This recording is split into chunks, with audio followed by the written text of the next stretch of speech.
नमस्कार विद्यार्थी मित्रों, આપણે ધોરણ 6 માં વિષય ગણિત આપણે ચેપ્ટર નંબર 11 બીજગણિતનો આપણે અભ્યાસ કરીએ છીએ। તો આપણે બીજગણિતમાં શું ભણવાનું હતું? તો અંકગણિત એટલે આપણે અંક જેવા હોય એવા આપણે પ્રાકૃતિક સંખ્યા, પૂર્ણ સંખ્યા એવા ચેપ્ટરનો આપણે અભ્યાસ કર્યો હતો પહેલા સેમમાં। હવે આપણે બીજગણિતમાં આપણે શું કરવાનું? તો કે આપણે નિયમ અથવા સૂત્રો એવા તારાવવાના કે જેના વડે આપણે અંદાજિત આપણે એવું લખી શકીએ। સ્વાધ્યાય 11.1 માં આપણે દાખલા નંબર 11 ફરીથી જોઈ લઈએ કે આપણે શું કરવાનું છે। તો શું કીધું રકમમાં? તો કે નીચેની આકૃતિ 11.6 માં 6 માની દિવાસળીની ગોઠવણી જુઓ અને ચોરસ અલગ નથી। શું કીધું? ચોરસ બધા સરખા જ છે। આ એક ચોરસ, અહીંયા બે ચોરસ આપેલા, અહીંયા ત્રણ ચોરસ આપેલા છે। ચોરસ અલગ નથી। બે નજીકના ચોરસમાં કેટલીક દિવાસળીની દિવાસળી કેવું છે? સામાન્ય છે। અહીંયા કેટલી દિવાસળી થાય? 4 થાય। અહીંયા બે ચોરસની ભેગી કરો, દિવાસળી એક સામાન્ય નીકળે છે। વચ્ચેની દિવાસળી રહી એ બંને ચોરસની કહેવાય। એવી રીતે આપણને કહેવા માંગે છે। તો ગોઠવણીનું અવલોકન કરો અને તેના ઉપરથી આપણે જરૂરી દિવાસળીનું આપણે નિયમ તારવવાનું છે। તો આપણે અહીંયા લખીશું તો કે એ આકૃતિમાં કેટલી ચોરસ છે અને તેની દિવાસળીની સંખ્યા લખીશું। એવી રીતે બી આકૃતિમાં કેટલા ચોરસ છે અને તેની દિવાસળીનું લખીશું। તો આપણે અહીંયા જોઈએ તો એ ચોરસની સંખ્યા કેટલી છે અહીંયા લખીએ।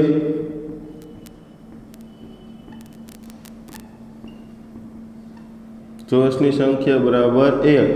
તો જરૂરી દિવાસળીની સંખ્યા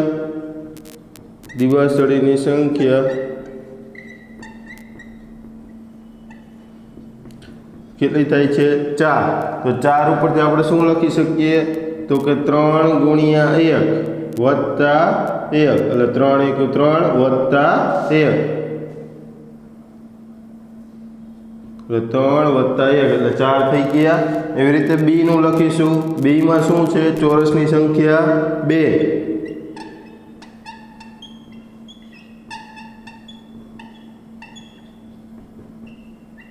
ચોરસની સંખ્યા 2। એમાં દિવાસળીની સંખ્યા લખવી હોય તો દિવાસળીની સંખ્યા તો આગળ આપણે કેટલી જોઈશે? આમાં દિવાસળીની સંખ્યા કેટલી થશે? તો કે 1 2 3 4 5 6 ને 7। તો આપણે અહીંયા લખવાની 7। તો 7 ને આપણે લખવું હોય તો કઈ રીતે લખી શકીએ? તો કે 3 ગુણ્યા 2 3 દુ 6 થયા વત્તા 1 એટલે 3 દુ 6 ને 1 7 થઈ જશે। તો આપણે અહીંયા નિયમ બનાવવાનો છે એટલા માટે આપણે આ 3 ગુણ્યા 1 વત્તા 1 3 ગુણ્યા 2 વત્તા 1 એટલે આપણે લખીએ છીએ। એના પછી સી જોઈએ। ચોરસની સંખ્યા 3।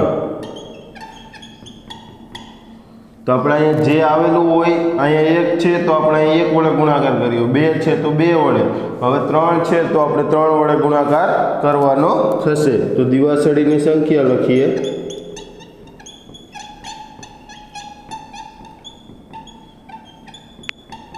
કેટલી આવશે? તો અહીંયા આપણે ગણી લઈએ તો 1 2 3 4 5 6 7 8 9 ને 10। તો આપણે 10 લખીએ।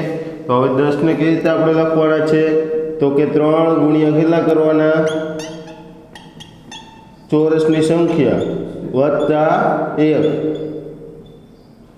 અહીંયા શું કર્યું કહેવાય? 3 ગુણ્યા ચોરસની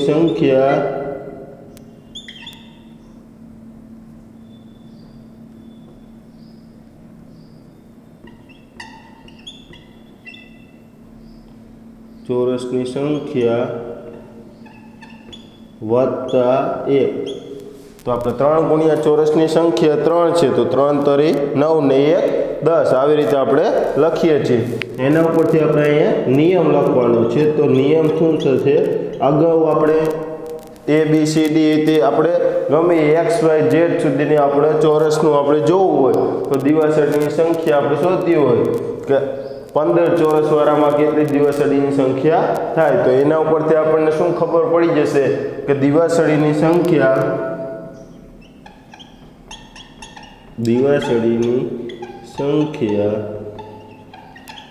નિયમ આપણે લખવાનો છે જરૂરી દિવાસળીની સંખ્યા તો કેટલી થશે તે જોવાનું છે તો શું આવશે નિયમ અહીંયા 3 3 ના 3 જ આવી જશે 3 અહીંયા પછી ગુણાકારમાં શું આવશે તો કે ચોરસની સંખ્યા તો ચોરસની એટલી જ તમારે એ બી એ રીતે 15 તમારે ચોરસ હોય તો 15 આપણે એને ગુણાકાર કરવાનો તો અહીંયા શું આવશે n વત્તા 1 એટલે આને લખવું તો આપણે શું લખી શકીએ cn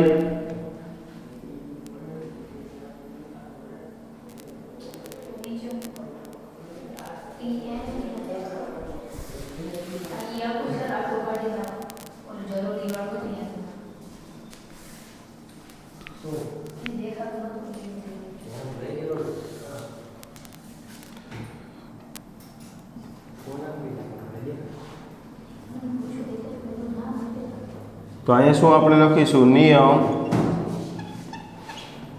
તો લખવાનું જરૂરી દિવાસળીની સંખ્યા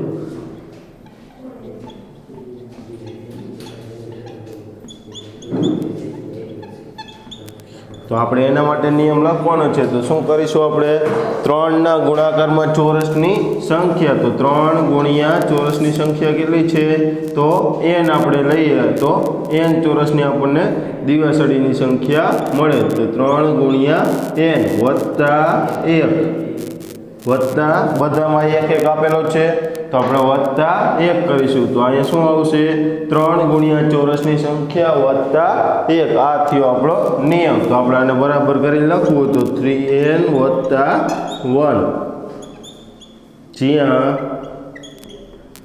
n બરાબર ચોરસની સંખ્યા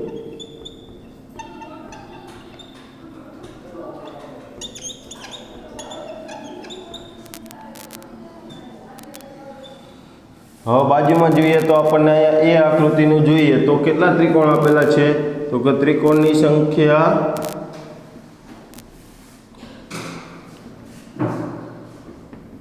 એક આપેલી છે કારણ કે એક જ ત્રિકોણ થાય છે અહીંયા તો આપણે ત્રિકોણની સંખ્યા કેટલી લખીશું 1 તો દિવાસળીની સંખ્યા આપણે અહીંયા લખવાની દિવાસળીની સંખ્યા બરાબર કેટલી થાય છે 3 તો 3 ને લખવું તો 2 ગુણ્યા 1 એટલે 2 એકા 2 વત્તા 1 એટલે 3 થઈ જશે એવી રીતે બી આકૃતિમાં જોઈએ તો ત્રિકોણની સંખ્યા કેટલી થાય છે 2 થાય છે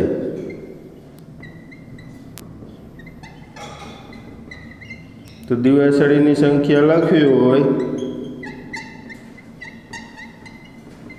તો કેટલી લખવાની થાય છે તો આપણે 1 2 અને 3 આ 3 દિવાસળી એક ત્રિકોણની થઈ અને બીજો ત્રિકોણ રહે એની કેટલી દિવાસળી થાય છે 2 કારણ કે એક તો કોમન દિવાસળી છે બંનેમાં સામાન્ય છે તો આપણે લખીશું દિવાસળીની સંખ્યા કેટલી થાય છે 3 ને 2 5 તો 5 ને આપણે લખવા હોય તો 2 ગુણ્યા 2 લખી શકીએ એટલે કેટલા થશે 2 ગુણ્યા 2 એટલે 4 વત્તા 1 આવશે તો 2 દૂને 4 વત્તા 1 એટલે 5 થઈ જશે એવી રીતે સી આકૃતિનું જુઓ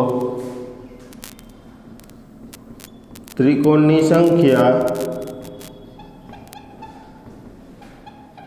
કેટલી થઈ છે 3 કારણ કે 2 સૌરા સીધા ત્રિકોણ છે અને 1 ઊંધો ત્રિકોણ છે અને ત્રીજો એ પણ સીધો ત્રિકોણ છે તો આપણે શું કરવાનું છે તો ત્રિકોણની સંખ્યા કેટલી છે 3 તો દિવાસળીની સંખ્યા આપણે મેળવી લઈએ દિવાસળીની સંખ્યા કેટલી આપણને મળે છે 3 ને 2 5 ને 2 7 આપણે 7 ને લખવું હોય તો કઈ રીતે લખી શકીએ તો કે 2 ગુણ્યા 3 વત્તા 1 2 તરી 6 ને 1 7 તો આપણે અહીં લખવું હોય તો 2 ગુણ્યા શું લખવું આ 3 એ શેની સંખ્યા છે ત્રિકોણની સંખ્યા તો 2 ગુણ્યા ત્રિકોણની સંખ્યા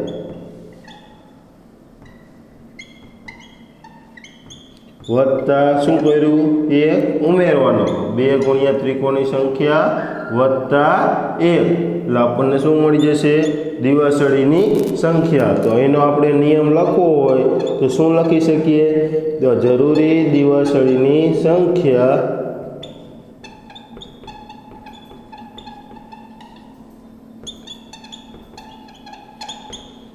તો જરૂરી દિવાસળીની સંખ્યા 2 ગુણ્યા ત્રિકોણની સંખ્યા, તો આપણે અહીં લખીએ 2 ગુણ્યા ત્રિકોણની સંખ્યા વત્તા n, તો 2 ગુણ્યા ત્રિકોણની સંખ્યા આપણે ધારો કે n લઈએ વત્તા 1 કરીએ તો શું થશે 2n વત્તા 1, જ્યાં n બરાબર ત્રિકોણની સંખ્યા। આ થયો આપણો દાખલો। આપણે સૂત્ર શું મળે છે, પહેલામાં 3n વત્તા 1 અને બીજામાં 2n વત્તા 1। આ થયો દાખલા નંબર 11। અહીંયા આપણે સ્વાધ્યાય 11.1 પૂરું થશે।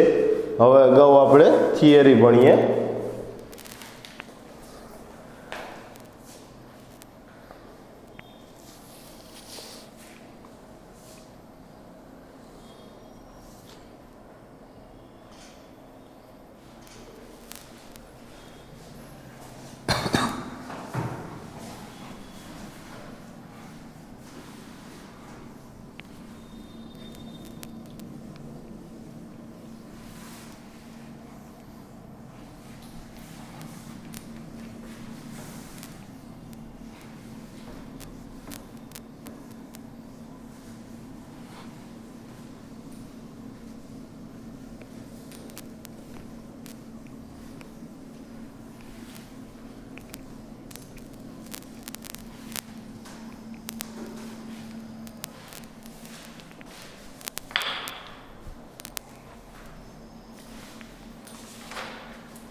હવે સ્વાધ્યાય 11.1 આપણે પૂરું કરીએ છીએ। એના પછી આપણને આપેલું છે સામાન્ય નિયમોમાં ચલ।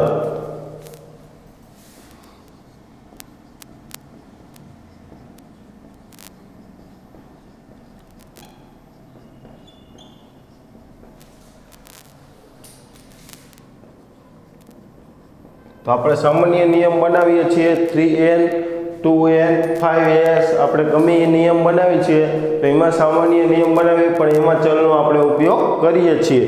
જો આપણે 3n લઈએ તો અહીંયા n ચલ છે, પછી 5s લઈએ તો આપણે અહીંયા પણ આપણે ચલનો ઉપયોગ કરીએ છીએ। તો જ્યાં આપણે નાનું એવું સૂત્ર બનાવીએ છીએ, નાનો એવો નિયમ બનાવીએ છીએ જ્યાં આપણે ચલ અહીંયા શું n ચલ મળે, અહીંયા s મળે છે, તો આપણે ગમે એ નિયમ આપણે બનાવીએ તો અહીંયા ચલનો ઉપયોગ થાય છે। તો આપણે ગણિતમાં એવા કેટલાક ચોક્કસ નિયમો શીખી ગયા છે કે જ્યાં ચલનો ઉપયોગ કરવામાં આવતો હોય છે। તો આપણે સાદો આપણે નિયમ બનાવીએ ત્યાં પણ ચલનો ઉપયોગ થાય છે। ભૂમિતિના નિયમો આપણે જોઈએ તો આપણે અગાઉના પ્રકરણમાં ચોરસ અને લંબચોરસની પરિમિતિ વિશે શીખી ગયા છે। આપણે 5મા ધોરણમાં પણ પરિમિતિ આવતી હતી તો આપણે એમાં પણ શીખી ગયા છીએ કે ચોરસની પરિમિતિ, લંબચોરસની પરિમિતિ આપણે શોધી શકીએ છીએ। તો શું કીધું એ અહીં આપણે તેમને નિયમના સ્વરૂપમાં દર્શાવ્યું। તો પરિમિતિ હોય આપણે એને નિયમના સ્વરૂપે દર્શાવવું હોય તો આપણે કઈ રીતે દર્શાવી શકીએ, તો એમાં પહેલું આપેલું છે ચોરસની પરિમિતિ।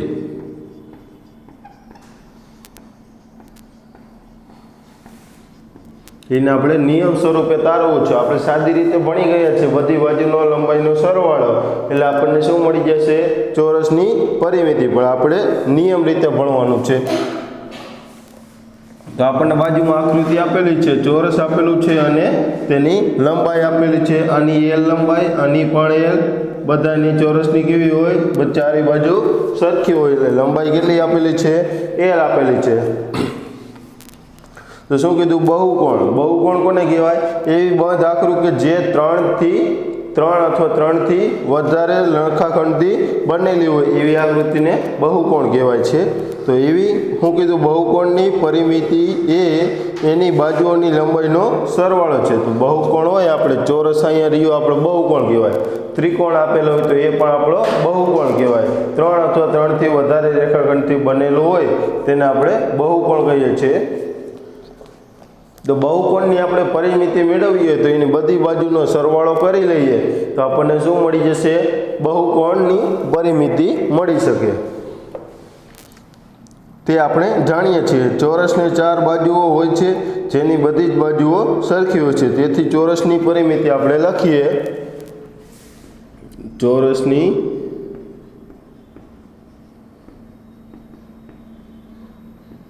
પરિમિતિ બરાબર આપણે શું કરી શકીએ, ચાર બાજુઓનો સરવાળો અથવા ચોરસની બધી બાજુઓનો સરવાળો, ચોરસની બધી બાજુઓનો સરવાળો.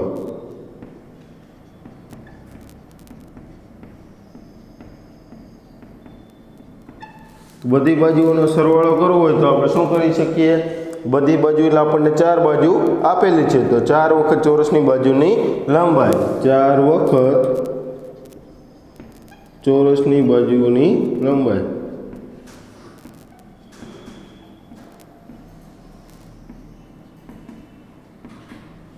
તો આપણે શું કરીશું, તો ચારે ચાર બાજુ આપણે શું આપેલી છે, L વત્તા L કાંઈ ન હોય તો અહીંયા શું આપેલું હોય, 1 આપણને અગાઉ આપેલા હોય છે તો 1 L એ રીતે અહીં 1 ને 1 2 2 ને 1 3 3 ને 1 4 તો 4 કૌંસમાં L બધામાં સરખો છે તો આપણે શું કરીશું, અહીંયા 4 L આપણને પરિમિતિ મળે છે. આ થયું આપણું ચોરસની લંબાઈની પરિમિતિ. આ રીતે આપણે અગાઉ મેળવી શકીએ છીએ. તો 4 ગુણ્યા L તો 4 વખત ચોરસની બાજુની લંબાઈ તો આપણે શું કરી શકીએ, અહીંયા 4 ગુણ્યા L 4 ગુણ્યા L 4 L આવી રીતે પણ લખી શકીએ છીએ. એમાં પછી શું કીધું હોય અગાઉ કે આ રીતે ચોરસની પરિમિતિ માટેનો નિયમ મેળવી શકાય.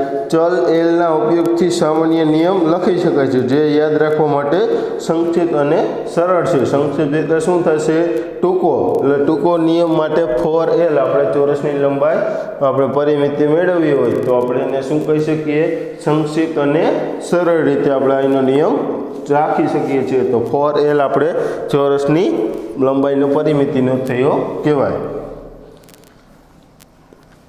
આપણે પરિમિતિને ચલ P વડે દર્શાવી શકીએ. તો ચલ P વડે દર્શાવ્યા હોય તો આપણે અહીંયા શું થશે, 4 ગુણ્યા L એટલે શું થશે આપણને 4L. ચોરસની પરિમિતિને P વડે દર્શાવે છે તો P બરાબર આપણે શું કરી શકીએ, આમ ચોરસની લંબાઈ અને પરિમિતિ વચ્ચેનો સામાન્ય નિયમ શું થશે, P બરાબર 4L. P બરાબર 4L આપણે આ ચોરસની લંબાઈની પરિમિતિનો આપણે નિયમ લખ્યો કહેવાય. એના પછી લંબચોરસની પરિમિતિ આપેલી છે તો લંબચોરસની પરિમિતિ વિશે ભણીએ.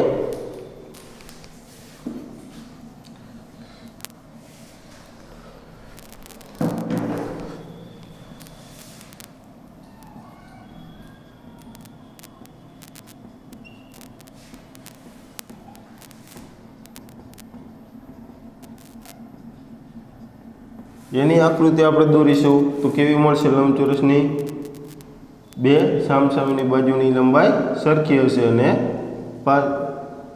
પાસેની બાજુઓ અલગ અલગ હશે. એટલે આપણે અહીંયા લંબચોરસ દોરીએ એમાં બે સામસામેની બાજુની લંબાઈ L અને બે સામસામેની બાજુઓ 2B થશે.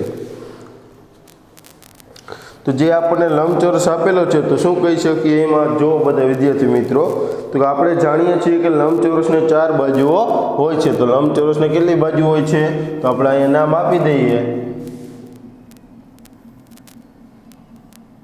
A B C અને D.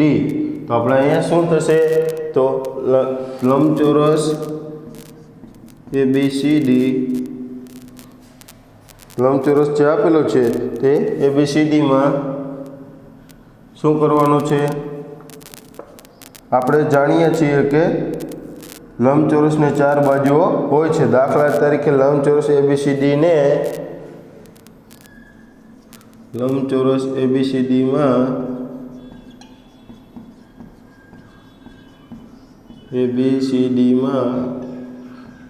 તો આપણે શું લખી શકીએ, કઈ 4 બાજુ હોય છે, તો કે AB BC CD અને DA અથવા AD આ 4 બાજુઓ હોય છે.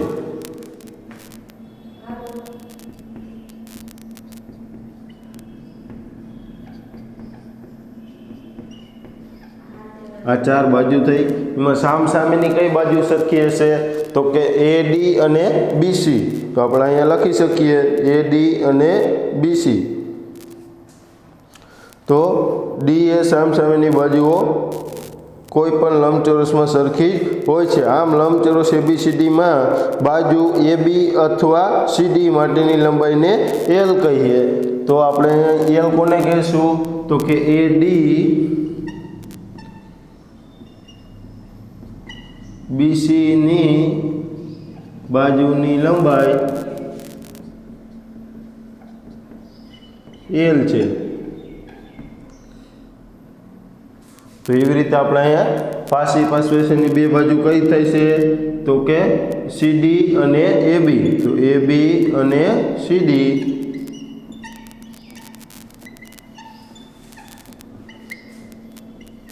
બાજુની લંબાઈને આપણે શું કહીશું B કહીશું। તો આપણે B છે। તો હવે એના ઉપરથી આપણે શું કરવાનું છે એને પરિમિતિનું આપણે સૂત્ર તારવવાનું છે। તો લંબચોરસની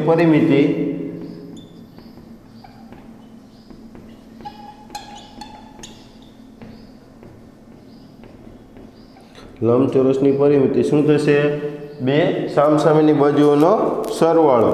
તો AB ની લંબાઈ વત્તા BC ની લંબાઈ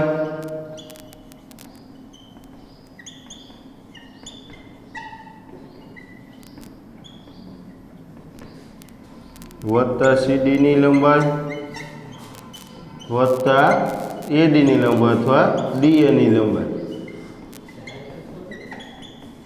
ચારે ચાર બાજુની લંબાઈનો સરવાળો। તો આપણને શું મળશે લંબચોરસની પરિમિતિ।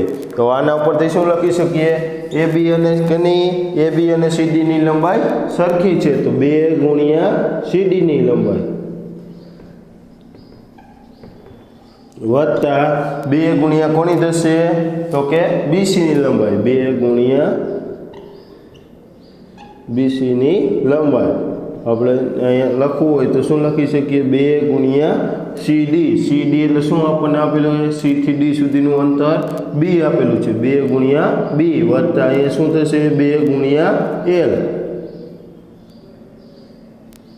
આ થયો આપણો નિયમ। તો 2 ગુણ્યા B એટલે શું થશે 2B વત્તા 2L।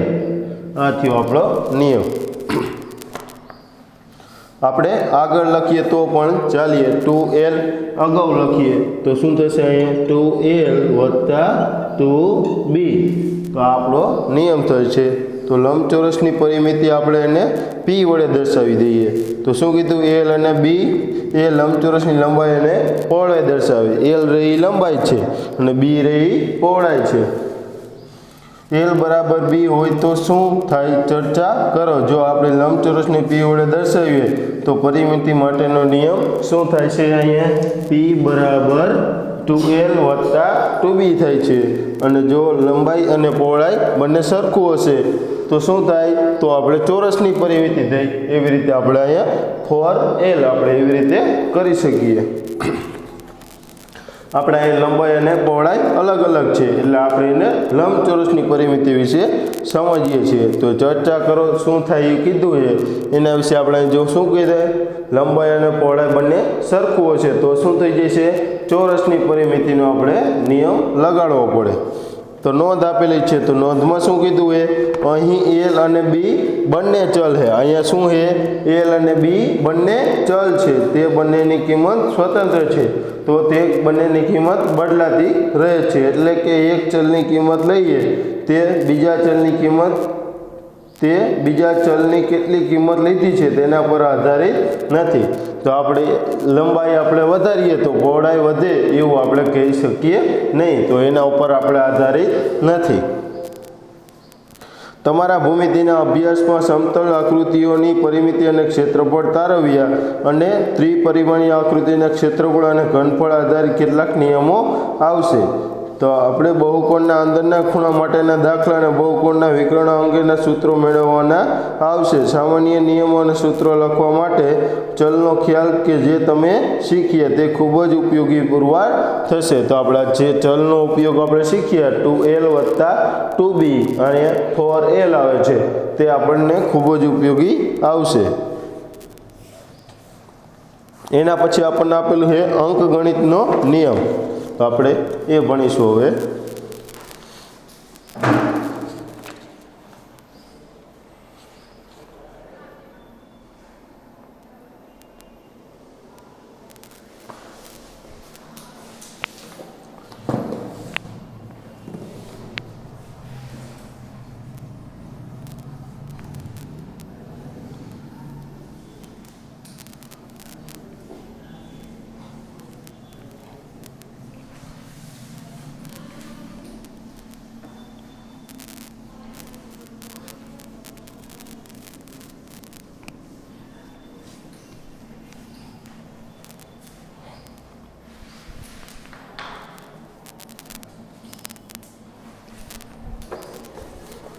અંકગણિતનો નિયમ.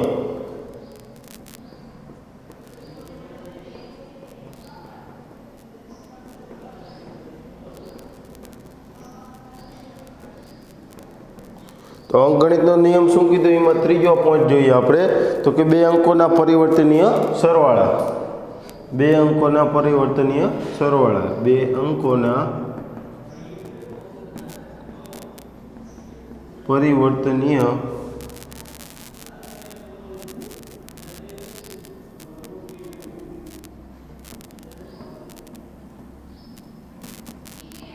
તો આપણને શું અહીંયા કીધું એ તે આપણે જોઈએ. આપણે જાણીએ છીએ કે 4 + 3 શું થાય છે, 7 થાય છે, અને 3 + 4 પણ 7 થાય છે. તો આપણે અહીંયા અંકનો આપણે ક્રમનો અદલા બદલી કરીને શું કર્યું, સરવાળો કર્યો કહેવાય. એટલે કે 4 + 3 લખો, 4 + 3 = 3 + 4 લખો, બંને સરખું જ કહેવાય. પૂર્ણ સંખ્યાના પ્રકરણમાં આપણે બીજા ચેપ્ટરમાં આપણે શીખી ગયા કે આપણે જોયું છે કે બે અંકો માટે તેમના માટે આ સાચું છે. અંકોના ગુણધર્મને શું કહેવાય, આને સરવાળા માટે ક્રમનો ગુણધર્મ કહેવાય છે. પરિવર્તનીય એટલે બે અંકોના ક્રમ બદલાતા સરવાળામાં કોઈ પણ ફેરફાર થતો નથી. પરિવર્તન ન થાય એટલે એને શું કહેવાય, આને સરવાળા માટેનો ગુણધર્મ એટલે બે અંકોના પરિવર્તનીય સરવાળા કહેવાય છે. આ ગુણધર્મને સરળતા માટે આપણે ચલના ઉપયોગની મદદથી સંક્ષિપ્ત રૂપે રજૂ કરીએ છીએ. તો આપણે અહીંયા 4 ને a નામ આપી અને 3 ને b નામ આપી. તો અહીંયા શું લખી શકીએ આપણે, a + b = b + a. આપણે આ ચલના સ્વરૂપે આપણે નિયમ લખ્યો કહેવાય. એક વખત આપણે આ રીતે નિયમ લખ્યા પછી ખાસ કિસ્સાઓમાં પણ તેનો સમાવેશ કરીશું. આ કોના માટે, પૂર્ણ સંખ્યા માટે છે. તો a = 4 અને b = 3. a = 37 લઈ લો અને b = 73 લઈ લો તો પણ બંનેમાં જવાબ સરખા મળે છે. બે અંકોના પરિવર્તનીય ગુણાકાર જોઈએ. બે અંકોના પરિવર્તનીય ગુણાકાર. બે અંકોના પરિવર્તનીય ગુણાકાર માટે જોઈએ તો શું થાય છે, આપણે પૂર્ણ સંખ્યાના પ્રકરણમાં એટલે બીજા ચેપ્ટરમાં જોયું કે બે અંકોના ગુણાકાર માટે ક્રમમાં કરવામાં આવે તો કોઈ ફરક પડતો નથી. કોઈ પણ ક્રમમાં કરવામાં આવે પૂર્ણ સંખ્યાનો ગુણાકાર તો કંઈ પણ ફેર પડતો નથી. તો 4 × 3 કરો કે 3 × 4, 3 × 4 કરો, બંનેમાં જવાબ સરખો મળે છે. એટલે એના માટે આપણે ચલનો ઉપયોગ કરીએ તો b × b અને b × a, તો બંનેનો જવાબ સરખો જ મળે છે. તો આ ચલના સ્વરૂપે આ લખ્યું કહેવાય. એના માટે આપણે કોઈ પણ તમે ઉદાહરણ લઈ શકો છો. તો 38 × 73, 73 × 37 જે સામાન્ય નિયમ પ્રમાણે સૂચવે છે. એના પછી 5મું આપેલું છે, શું કીધું એ, તો કે અંકોનું વિભાજન. અંકોનું વિભાજન જે બીજા ચેપ્ટરમાં ભણ્યા હશે એને ઝડપથી આવડશે. તો શું કીધું એ અંકોનું વિભાજન કઈ રીતે થાય છે તો 7 ગુણ્યા આપણે 38 કરવાનું કહ્યું હોય શું કીધું હોય 7 ગુણ્યા 38 તો શું કીધું ધારો કે આપણને 7 ગુણ્યા 38 કરવાનું કહ્યું હોય તો દેખીતી રીતે આપણે 38 નો ઘડિયો આપણને આવડતો હોય નહીં તો આપણને 38 અહીંયા 48 આપેલા હોય તો આપણને એવડા મોટા ઘડિયા આપણને આવડતા ન હોય તો આપણે એના માટે શું કરીશું વિભાજન કરી દઈએ તો આપણે શું કરીશું 7 ગુણ્યા 38 તો 38 ને આપણે 5મા ધોરણમાં આપણે શીખી ગયા છીએ તો 7 ગુણ્યા 38 હોય આપણે શું કરતા 5મા ધોરણમાં 7 ગુણ્યા 38 તો 38 હોય તો એને બે ભાગ પાડી દેવાના તો 7 ગુણ્યા કેટલા કરવાના પહેલા 8 કરવાના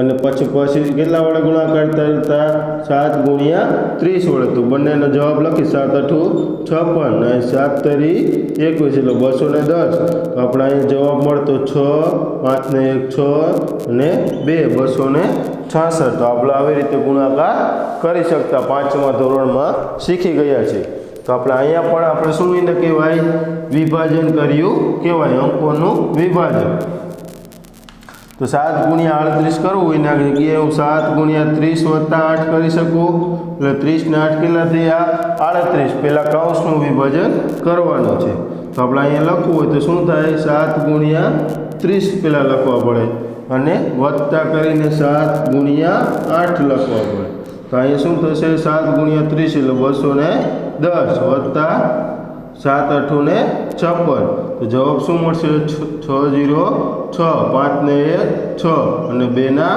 2 તો 266 આપણો જવાબ થશે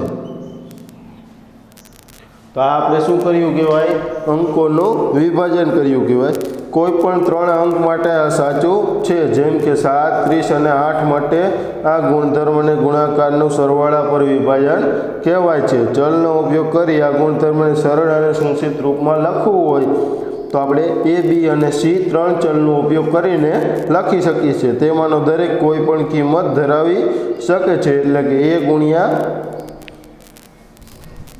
આપણે અહીં લખવું ચલની સ્વરૂપે A ગુણ્યા શું લખીશું B વત્તા C